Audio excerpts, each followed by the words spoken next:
Hello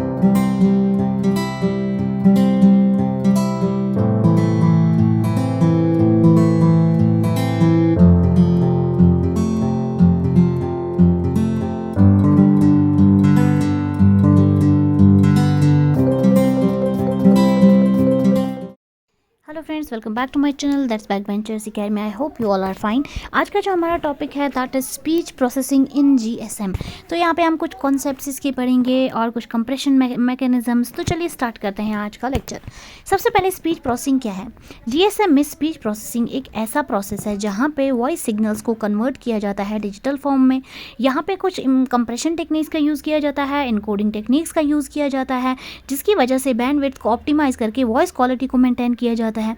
यहाँ पे कुछ कोडेक का इस्तेमाल होता है जैसे फुल रेट, हाफ रेट, जिसकी वजह से जो हमारी बैंडविड्थ एफिशिएंसी है और साउंड की क्लियरिटी है उसको क्या किया जाता है, बैलेंस किया जाता है।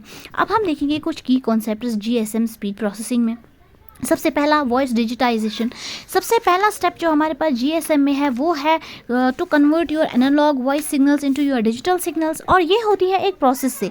और कौन सी प्रोसेस है, that is called as a pulse code modulation. इस प्रोसेस की हेल्प से हम कन्वर्ट करते हैं एनालॉग सिग्नल्स को डिजिटल डेटा में।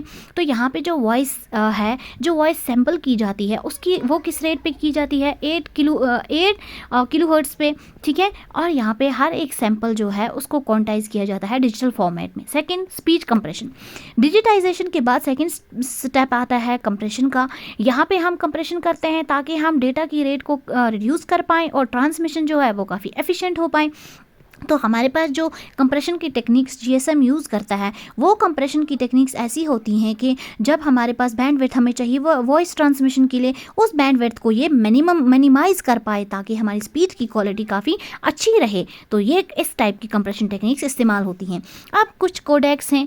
अब पहला कोडेक जो है that is full rate codec. इसका जो बिट रेट है वो हमारे पास 13 kbps। तो जो फुल रेट कोडेक है ये हमारा ओरिजिनल कोडेक है जो यूज़ करता है जीएसएम। तो बेसिकली ये क्या करता है, ये वॉइस क्वालिटी और डेटा रेट को बैलेंस रखता है। और यहाँ पे जो कंप्रेशन टेक्निक्स का इस्तेमाल होता है that is called as the regular pulse excitation long term prediction coding. किसके लिए, फॉर कंप्रेशन ऑफ डेटा। इसकी एडवांटेज, ये हमारे पास जो वॉइस क्वालिटी है काफ़ी अच्छी रहती है, जो भी हमारे अवेलेबल बैंडविड्थ है उस पर क्वालिटी अच्छी रहती है।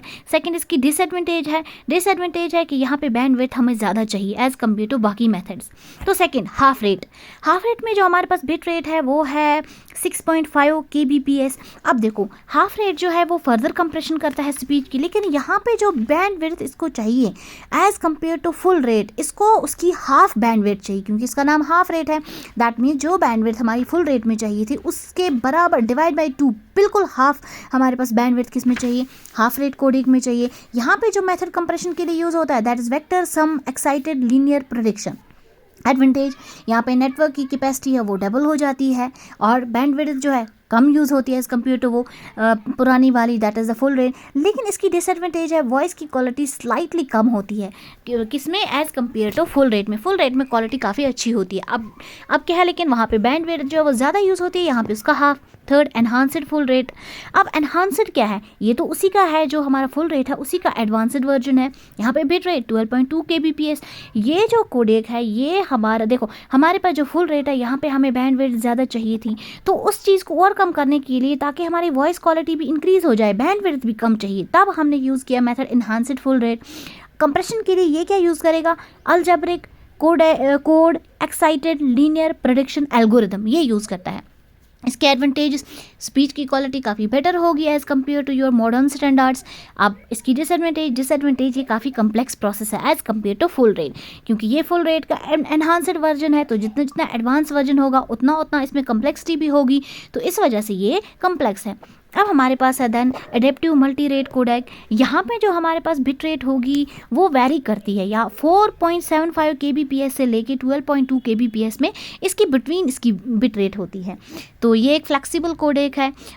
डेटा रेट की बात करेंगे तो डायनेमिकली एडजस्ट हो जाता है, किसके अकॉर्डिंग, वो होता है on the basis of your network condition, आपकी नेटवर्क कंडीशन क्या है। अब हमारे पास यहाँ देखो, यहाँ पे हमें वॉइस क्वालिटी और बैंडविड्थ एफिशिएंसी को बैलेंस करना है। तो इजीली अगर हमारे पास, हम पहले एक मोड यूज़ कर, डिफरेंट डिफरेंट मोड्स ये यूज़ करता है वॉइस क्वालिटी और बैंडविड्थ को मैनेज करने के लिए। तो अगर हमें एक मेथड से दूसरी मेथड में स्विच करना है सडनली, तो ईजिली स्विचिंग पॉसिबल है। इसके एडवांटेजेस, ये नेटवर्क कंडीशन को आराम से अडेप्ट कर देता है, रेडियो कंडीशंस के साथ अडेप्ट कर देता है।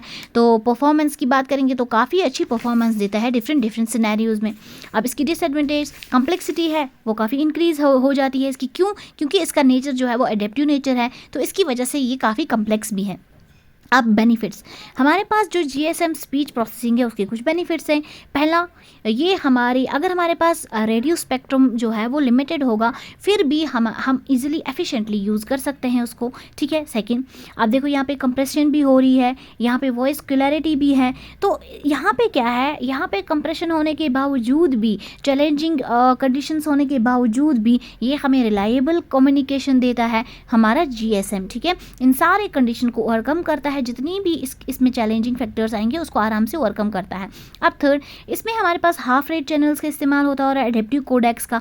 इसकी वजह से क्या है, इसकी वजह से एक बहुत बड़ा एडवांटेज है कि यहाँ पे ये सपोर्ट करता है बहुत सारे यूज़र्स को, लेकिन with in your same bandwidth. ये था बहुत ही ईजी टॉपिक। तो अगर आप मेरे चैनल पे नए हैं, आप लाइक करें, शेयर करें, कमेंट करें और बेल आइकन प्रेस करना ना भूलें।